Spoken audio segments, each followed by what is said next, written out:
Starting this May, real IDs will be the only acceptable form of ID used to travel and enter federal buildings in the United States, as opposed to the IDs you already have that look almost exactly the same, except for there's going to now be a cute little star at the top to let the federal government know that it's real ID. Now, before we judge, let's go ahead and check out what old faithful Thomas Massie has to say about this. So Thomas Massie says real ID isn't needed and won't stop terrorists from hijacking planes. Most of the 9/11 hijackers held Saudi Arabian, UAE, Egyptian, or Lebanese passports, and real ID is a national standard and database of IDs that is primarily a tool for control of Americans. Okay, that's a little bit sinister, not off to a good start, but I'm going to let the Trump administration give their explanation before I judge too harshly. You've had quite a bit of discussion on Real ID and its implementation here in the country.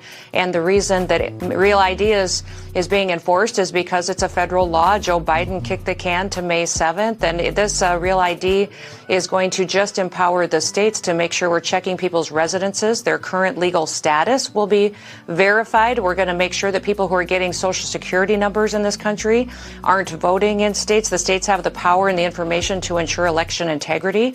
And here at the federal level, that information is not going to be any biometric information. It'll just allow people to get an ID that they should be on our planes. They should be people that are United States residencies, and that legal status will be checked. So it'll allow us to get more information to states so that they're making sure that they're protecting their election laws as well. So I ain't gonna lie, that wasn't all that convincing. I'm not gonna lie to you. It sounds like this some bullshit, and they're just trying to get our information into a singular database. And the excuses that they're using don't actually make sense. For example, she says we're going to use this information to help states verify information and verify residency. Ladies and gentlemen, if you have a state ID, then you've absolutely verified your residency with them. And of course, if you've done so and you live in that state and you're voting in that state, then you would already be in compliance with election integrity laws for your state. And if you try to vote with an ID from another state in a different state, I guarantee you it won't work. Which is probably why Thomas Massie also said if you think real ID is about election integrity, you're going to be sorely disappointed. Because I guarantee real ID ain't going to stop nobody from hacking those machines. And as long as that proprietary software is in place, election integrity will always be a problem. And I'm sure they know that. So then what is a real ID and what is its purpose? This law was actually passed in 2005 in response to 9/11. They claimed it was passed to make traveling safer and to make Americans safer from terrorist acts. But as you all well know, those terrorists use passports, not state IDs. Now, even though every state might have a database with your information, they don't all coordinate with the federal government to make that information uniform and available to them. And you know, the federal government don't like when they can't keep tracking you.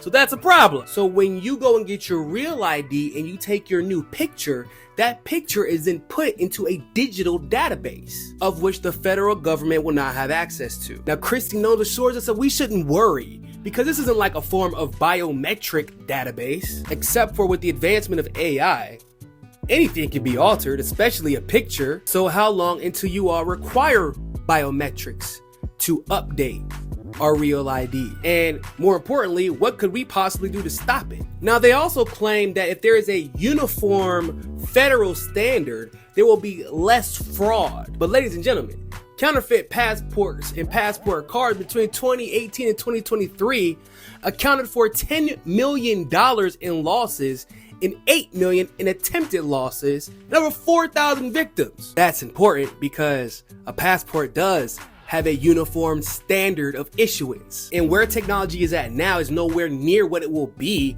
in 10 years. So I don't see a world where biometrics won't be required. And by the way, those are just the cases that we know about, because obviously, if you commit fraud successfully, then we'll never figure it out. And by the way, multiple states have various standards and ways they can check if your ID is legitimate.